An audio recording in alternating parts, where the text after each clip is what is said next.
Hi friends, Naughty Kutis channel subscribe பண்ணுங்க, like பண்ணுங்க, comment பண்ணுங்க, ஷேர் பண்ணுங்க, மறக்காம பக்கத்துல உள்ள பெல் ஐகானை கிளிக் பண்ணுங்க. Bye friends. இன்னைக்கு நம்ம நாட்டுக்கோழி கிரேவி பண்ண போறோம். அதுக்கு ஃபர்ஸ்ட் வந்து குக்கர்ல எண்ணெய் ஊத்திக்கங்க. நல்லா எண்ணெய் ஊத்தி எண்ணெய் காயணும். இது நாட்டுக்கோழி கிரேவி ரொம்ப சூப்பரா இருக்கும். ட்ரை பண்ணி பாருங்க. எண்ணெய் காஞ்சதுக்கு அப்புறம் பட்டை, சோம்பு சேர்த்துக்கங்க. நல்லா பொரியட்டும். பட்டையும் சோம்பும் நல்லா பொரியணும் எண்ணெயில். நல்லா பொரிஞ்சதுக்கப்புறம் ரெண்டு பச்சை மிளகாய் சேர்த்துட்டு நறுக்கி வச்சுட்டு வெங்காயம், நான் வந்து நல்லா ரெண்டு பெரிய வெங்காயமாக ரெண்டு சேர்த்துக்கேன். சின்ன வெங்காயமாக இருந்தால் நீங்கள் 3 சேர்த்துக்கோங்க. உங்களுக்கு எவ்வளோ அளவு வேணுமோ அதுக்கேற்ற மாதிரி சேர்த்துக்கோங்க. அதோட கொஞ்சம் இஞ்சி பூண்டு பேஸ்ட் வந்து கொஞ்சம் நிறையா போடணும். அப்போ தான் வந்து நாட்டுக்கோழிக்கு வந்து அந்த கவுச்சி இருக்குள்ள அது இல்லாமல் இருக்கும். ஸோ நாட்டுக்கோழி செய்யும்போது இஞ்சி பூண்டு பேஸ்ட் வந்து கொஞ்சம் அதிகமாக போடணும். நல்லா வந்து எண்ணெயில் ஃப்ரை ஆகணும். வெங்காயம், பச்சை மிளகாய், இஞ்சி பூண்டு நல்லா வந்து எண்ணெயில் வந்து நல்லா வதங்கணும். வதங்கினதுக்கப்புறமா நறுக்கி வச்சுருக்க தக்காளி, நான் வந்து 2 பெரிய தக்காளி சேர்த்துருக்கேன். உங்களுக்கு வேணும்னா நீங்கள் வந்து 3 சின்ன தக்காளியாக இருந்தால் 3 சேர்த்துக்கோங்க. சேர்த்துட்டு நல்லா வதக்கணும். அதோடு வந்து தக்காளி வதங்குறதுக்கு உப்பு சேர்த்துக்கணும். உப்பு சேர்த்திங்கன்னா தக்காளி வந்து சீக்கிரம் வதங்கிடும். இந்த மாதிரி நல்லா எண்ணெயிலேயே நல்லா வதக்கணும். பாருங்கள், நல்லா வந்து பிளெண்ட் ஆகணும். அந்த மாதிரி ஃபஸ்ட்டு நல்லா வதக்கிக்கோங்க.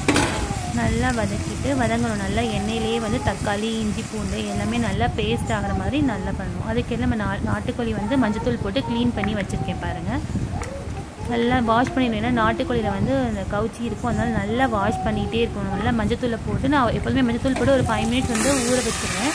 அதுக்கப்புறமாட்டி அதை வாஷ் பண்ணி எடுப்பேன். வாஷ் பண்ண சிக்கனை அதில் சேர்த்துக்கணும்.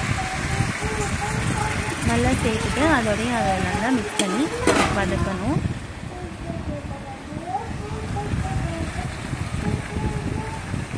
நல்லா வதக்கிக்கணும். எண்ணெயிலேயே சேர்த்து நல்லா வதக்கிக்கோங்க. நம்ம ஏற்கனவே தக்காளி வதங்கும்போது உப்பு போட்டிருக்கோம். சிக்கன்லேயும் உப்பு பார்த்தீங்கன்னா கொஞ்சம் சேர்த்துக்கோங்க. கொஞ்சம் மஞ்சத்தூள் சேர்த்துக்கோங்க.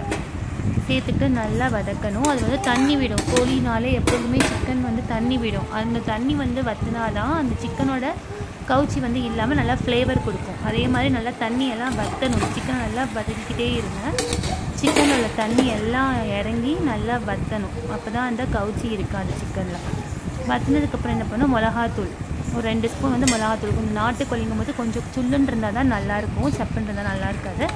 நல்லா காரம் போட்டு நல்லா வதக்கிக்கணும். அதே மாதிரி என்ன பண்ணணும், நல்லா போட்டு வதக்கிக்கணும். அதுக்கப்புறம் கொஞ்சம் தனியாத்தூள், மல்லித்தூள் வந்து 2 ஸ்பூன் சேர்த்துக்கணும். மிளகாத்தூள் 2 ஸ்பூன், மல்லித்தூள் 2 ஸ்பூன். நான் மல்லித்தூளை வந்து லைட்டாக ஃப்ளேவருக்காண்டி வறுத்து வச்சுருக்கேன், அதை வந்து சேர்த்துக்கிறேன். அதுக்கப்புறமாட்டி சிக்கன் மசாலா இருக்கு இல்லையா, அதை சேர்த்துக்கோங்க. சிக்கன் மசாலா கொஞ்சம் கூட சேர்த்துக்கலாம், ஃப்ளேவர் நல்லாயிருக்கும். உங்களுக்கு எந்த சிக்கன் மசாலா இருக்கோ நீங்கள் அதை சேர்த்துக்கலாம். சேர்த்துட்டு நல்லா வந்து எண்ணெயிலே போட்டு பரட்டி விடணும். ஃப்ளேவருக்காக மல்லித்தூளை சேர்த்துக்கோங்க. நல்லா மல்லித்தூளை சேர்த்துக்கோங்க. நல்லா மல்லித்தூளை சேர்த்து நல்லா கிண்டி விடுங்க. நல்லா எண்ணெயிலே வந்து கிண்டணும். பாருங்கள், நல்லா எண்ணெயில் வந்து சாட்டே ஆகி நல்லா வந்துருக்கு. நான் கொஞ்சம் லைட்டாக ஒரு 2 ட்ராப்ஸ் வந்து லெமன் விட்டுக்கேன். ஏன்னா அந்த டேஸ்ட் வந்து ரொம்ப சூப்பராக இருக்கும் சிக்கனுக்கு எப்பொழுதுமே. அதனால் 2 ட்ராப்ஸ், ரொம்ப விடக்கூடாது, புளிச்சிரும். 2 ட்ராப்ஸ் மட்டும் அந்த டேஸ்ட்டு தூக்கி கொடுக்குறதுக்காக 2 ட்ராப்ஸ் மட்டும் லெமன் புளிஞ்சு விட்டுக்கிறேன். பாருங்கள், எண்ணெயிலே நல்லா வதங்கணும் சிக்கன். பாருங்கள், தண்ணியெல்லாம் வற்றி எப்படி வந்திருக்குன்ட்டு. அதே மாதிரி வதங்கினதுக்கப்புறம் நம்ம தண்ணி சேர்த்துக்கணும். சிக்கனுக்கு ரொம்ப தண்ணி சேர்க்கக்கூடாது. ஒரே ஒரு 2 கிளாஸ் வந்து சேர்த்துக்கலாம். 2 கிளாஸ் சேர்த்துட்டு நான் நாட்டுக்கோழிக்கு வந்து சாதா சிக்கனை ஒரு 3 விசில் வைப்பேன். நாட்டுக்கோழிக்கு வந்து ஒரு 4 விசில். நாட்டுக்கோழிங்கும் போது 4 இல்லைனா 5 விசில் வச்சு இறக்கிக்கணும். பாருங்கள், இப்படி ஆயிடுச்சு. நான் கொஞ்சம் தான் 1 கிளாஸ் தான் தண்ணி ஊற்றினேன், அதுவே எவ்வளோ தண்ணி வந்துச்சு பாருங்கள்.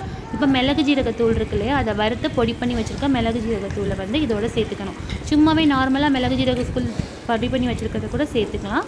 உங்களுக்கு எது இஷ்டமோ அதை சேர்த்துங்க. நான் வந்து லைட்டாக வறுத்து பொடி பண்ணி வச்சுருக்க தூள் அதில் சேர்த்து கார்னிஷிங்க்கு மல்லித்தூளை சேர்த்து மூடி வச்சு இறக்குனீங்கன்னா சுவையான நாட்டுக்கோழி கிரேவி ரொம்ப சூப்பராக இருக்கும். சப்பாத்தி, சோறு, சாம்பார், இது மாதிரி ரசம் எதுக்கு வச்சாலுமே இந்த நாட்டுக்கோழி கிரேவி வந்து ரொம்ப சூப்பராக இருக்கும். ட்ரை பண்ணி பார்த்துட்டு எனக்கு சொல்லுங்கள்.